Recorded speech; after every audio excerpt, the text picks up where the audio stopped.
Doho ma Kisumu oweyo girambo na chiji 10 mitudo gi rocho romb Linda Mwananchi e giko dira mokalo. Gik moko wang' ka gwen owang' dalani. Jodak ma Bwembu e Suna West kono lal tok polo goyo kendo nego jamni kendo ketho mwandu mamoko. Hii kitu tumekuwa tukienda kwa kanjo kwa sababu ya kuripoti mambo ya sewage.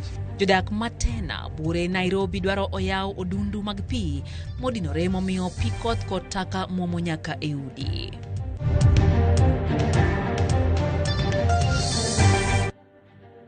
Achiegni nyakorom ga jwang' chendo en kage kacha wa ikoni weche manyien maneyo machuok kende nyinga Lydia Paukeyo. Achije 10 ma itudo kod chano kelo tulo giko jwa mokalo romb siasa mar Linda Mwananchi no chwale doho ma Kisumu kendo wege kod siling 10,000 matching tok tamre ketho makamago. Jang'ad bura Benson Ireri no nyisi ni achije go ne omak kod obila ma okwach kich ma oyudo gi kod gilwenye kaka pelne. Piso gayo majamin buche ne dwaro ni doho omedino negi kuom dala 40 ka itimo nonro kata kamano doho no tamore ka jang'ad bura Ireri wacho ni achije go ni kod ratiro mar wuok oko kod rambon. Achije go gin Shadrack Kaula, Collins Omondi, Patrick Bunde, Ernest Masheti, Salas Odero, Dickson Ochieng, Hemilo Mondi, Clifford Juma, David Omolo kod Peter Okoth. Bill of the suspects. For that reason, I hereby grant the suspects bond of 30,000 shillings for a surety of similar amount, for each cash bail of 10,000 shillings. I further direct that the suspect shall report to the investigating officer once per week until when they are either finally charged or discharged. Jokanyo mag riwruok joboda boda e kaunti ma Kisumu kweda yanga nek mar achiel kuomgi alwora Mambale kinde romo mag kweth mar Linda Mwananchi Kakamega. Jakom gi Jacob Ogambo yangone mosendo George Otobe na achiel kuom jachiw arita maduong' e grubno kendo ok en janjore kaka wachore kendo koro kwa konye e yor iko. Jaod jal manowito ngimane Florence Augo bende koro kwa kony ka koro lero ne jaode mosenindo no hemayande jolongi mane mapile pile kendo kwayo mondo mi otim nonro mondo mi jaode yud ratiche. Sorry, and it's a very deep sorry for our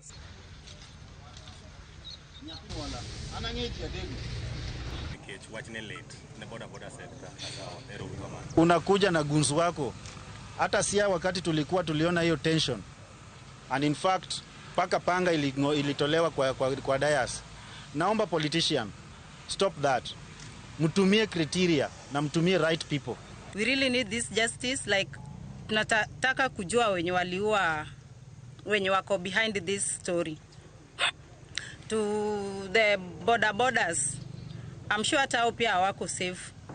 Na tujui mbona watu hawa politicians wanatumia maybe wrong direction, wrong people kuua watu wetu. Gima duong' ahinya makelo problem en jo siasa. Jo siasa wekao nyithindo gi, jo siasa wekao yawuogi, moko koro iluongo ni gun, moko iluongo ni militia, moko be giluongo nang'o. Kae to koro moko be giluongo ni mbogi. Ma jo siasa mokelo, ma jo siasa motimore nade? Okelo. Miyo wawacho ni maketo jo dak te kunde mwadaki, dak Nyalenda, dak Kanye, dak Manyata, wabede environment ma security koro bed ni onge. Mineji omondo miolar kombe mag siasa nyate yiero madung' mabiro kagilosero motis ni chagua dada town hall series mano bagi ba Masiaya mano kelo kanyakla jotelo mamine. Mine golero ni achiedh nade mag mopogore gi kadhe kendo mako mine madwaro telo gino mowacho ni thiro paro makamago e kin mine. Kotene kod Linda Ogweno minego wacho ni gidwaro loko wach mar ni chuo kende malaro kombe mag siasa. Kumno ni mine mathoth ochung' wang'ne kendo kao telo. But they need funding, and I've done very poorly in populism because I thought development will speak for. Tie gigo mamiyo yiero ok dhi maber. Achiel kuom ge en gimiluongo ni violence kata lweny. Waneno kaka piny dhi sani gino miluongo ni lweny bedo mang'eny kendo Siaya kae be ji oseyuak ne wachno. Koro wakwayo sirikal gi jogo manyalo loso wachni mondo mine oyud environment maber mondo maginyalo timo ang'o ginyalo chung' godo. Nyaka wa support joma mine. madwa chung e kombe mag siasa, madwa mine kuma untie kikwa luor nikech siasa en gima tek.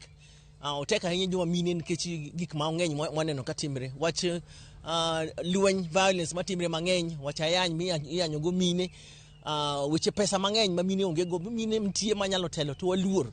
Kik waluor, wawuog uru oko nikech kuongo mang'eny koda ka wabedo gi chances mag mondo yiero wabed mang'eny. Wachiwo bende statistics ni joma osechung' e kombe mag mine gi tin ahinya, kendo wakwayo joma mine mar mondo ochung' e position mora mora. Nitie bende campaign finance bill ma pok olokre chike, but en e process mar lokre chike ma bro regulate kata bro gayo pesa manadi ma ng'ato nyalo tiyogo, koro nyalo kelo oreya marom mar ji duto ma campaign mondo ng'ato kik bed gi pesa mang'eny ahinya ma ng'ato achiel ok nyal yudo pesa machal kamano. Riwruok jopuonj KUPPET bade ma Mombasa koro wacho ni jopuonj adek osewito ngimagi higani kaluwore kod rem yudo thieth ne tuoche kama oting'o kansa, tuoche mag adundo to kod tuoche mag nyarogno. Ten jopuonjgo wacho ni nyaka ne sirikal gol ute thieth mathoth listi mag ute thieth mathiedho tuoche matama osemiyo moko kuomgi owito ngimagi ka moko to tuore pacho kaluwore kod koso omenda mag thieth. Otelne kod jagoro mar Linet Kamadi gidwaro mondo miduol ma TSC oneni jopuonj oyudo thieth kaka dwarore ka gilero ni giol chango pesa ne jowadgi matuore. Give us the food you eat. We are no longer going to eat bitter herbs and cactus. Na nyinyi munakaa mmekula the best of food under ACs on chairs that are going round in your offices. Meanwhile, wale wamefariki, hata malipo yao ya kufariki ile last cover hakuna. Wamechukua walimu wamewarundika kama makondoo, wanasema mwalimu akifa mutatafuta family itapewa 300,000. Yet in theirs we have gone through wanalipwa 18 million and above. Kwani our life is different from the life of TSC staff? Walimu hawana pesa. Walimu mshahara wao ni kidogo. Hawawezi kulipa pesa Aga Khan. So this teacher had to pay her own money to be treated. So we ask TSC CEO kindly revisit your program na mambo na insurance. Walimu tunahitaji insurance nzuri. Walimu wanafaa kutibiwa vizuri. Walimu wanafaa kuwa kwa hospitali nzuri kama nyinyi. Health teacher will provide a very good education to the learners, because as we are speaking now, hawa walimu ambao wanaaga dunia kwa magonjwa haya ambayo SHA hawezi kutibu ni hakika yana affect education in Mombasa. And we are calling the government, this money ambayo TSC wameona kwamba haiwezi kufika huku, waseme venye katibu wamesema leo, hao pia waingie kwa SHA, watoke kule CIC, wakuje wakae katika SHA, waone vile ambavyo walimu wanateseka.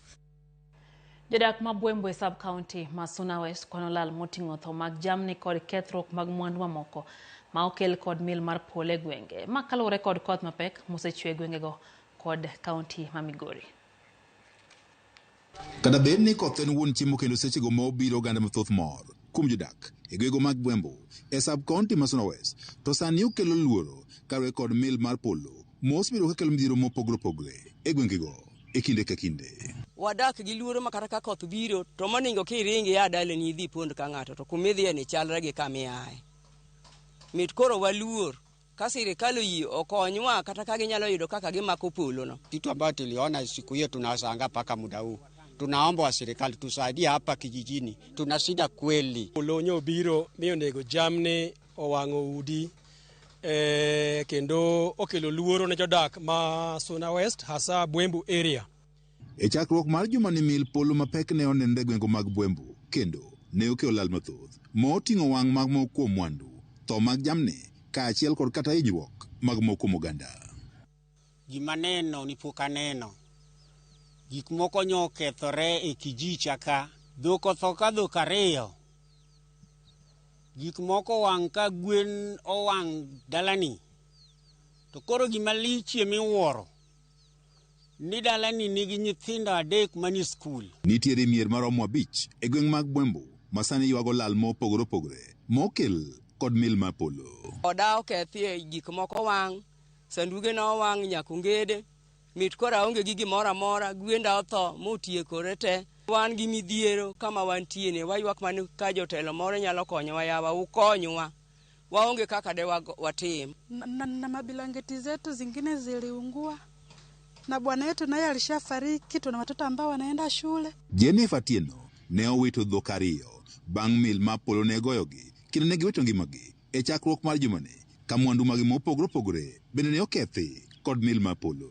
Ni kanobiro jowadwa noriko ane ot gi nyithindo, nogoya ma pacho wilore, mabe nakia kata kama nantiere. An kane wang'o yepo tapo mna ka ire mawuok e ot, to kaling' matin to chi wuoda biro ni mama dhiang' otho, onge kata kama geng'ora, gige nage manye konya, okawo dhiang' odhigo. Sirkal oyie jowadwa ka gikonyo ji, gikonya gi nyithinda madongo gi. Kwa sirkal mondo okonywa e wach mar Polo ni. Polo no timonwa malich, gik ma iyot, wang'o TV, ufa, onge yani lewni moko nyaka gwen otho te. Jodagi ma Bwembo dwaro mondo koro piny owacho many yore mar geng'o midhiero mar mil ma Polo mosebedo ka hinyogi e kinde ka kinde. Kwayo ni ka sirkal ma Kenya temo mondo kony jok ma oyudo chandruok kaluwore gi gima waluongo ni natural disaster ma ok nyal geng', to jo Bwembo gi mine gi bende upar nae. An kaka ng'ama bende osebedo kochung' gi mine e Migori County ka, nya yudo ne gima nongede moko mathin ma mondo giumre go koro koyo kik chamgi. Kinde ka kinde ma koth chwe waseneno masira mar Polo no e Suna West ka. Bende sirkal de yie mondo ketnwa rada moko kata gimiluongo ni arrestas. Kendo nakwayo ni kantie ng'at manyalo bedo ni nigi paro manyalo konyowa kod gima chalo kamano, to konywa gima nyalo geng'onwa Polo.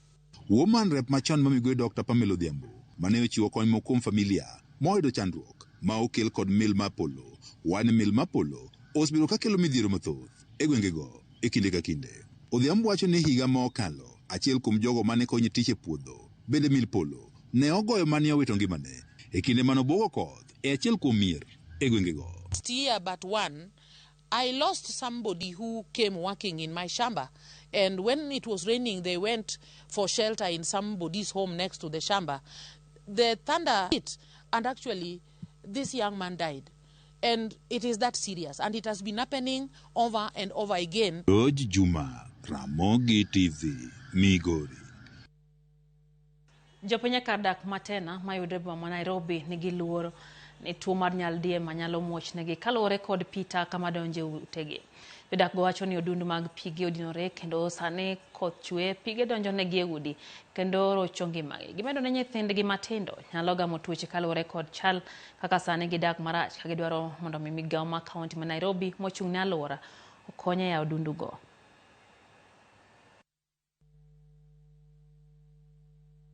Hakuwezi kalika watoto, mimi mwenyewe nyumba ni yangu, lakini inabidi naenda kukodisha lodging huko niende nilale, of which tume complain kwa the necessary authority, watu wanafaa washughulikie, lakini bado hawajakuja. It's been 3 weeks. Sasa ilikuwa imefunganishwa na yule mtu anatumia hii plot ya hapa nyuma.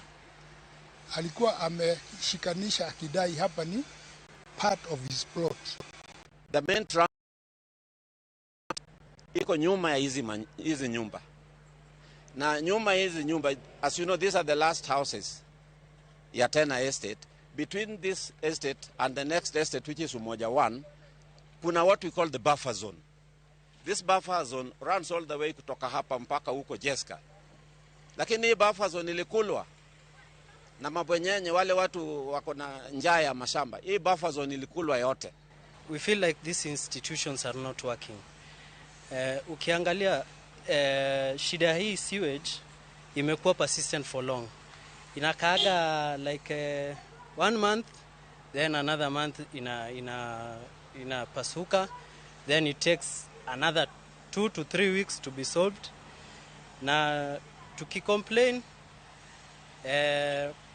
they take time to come and rectify this issue.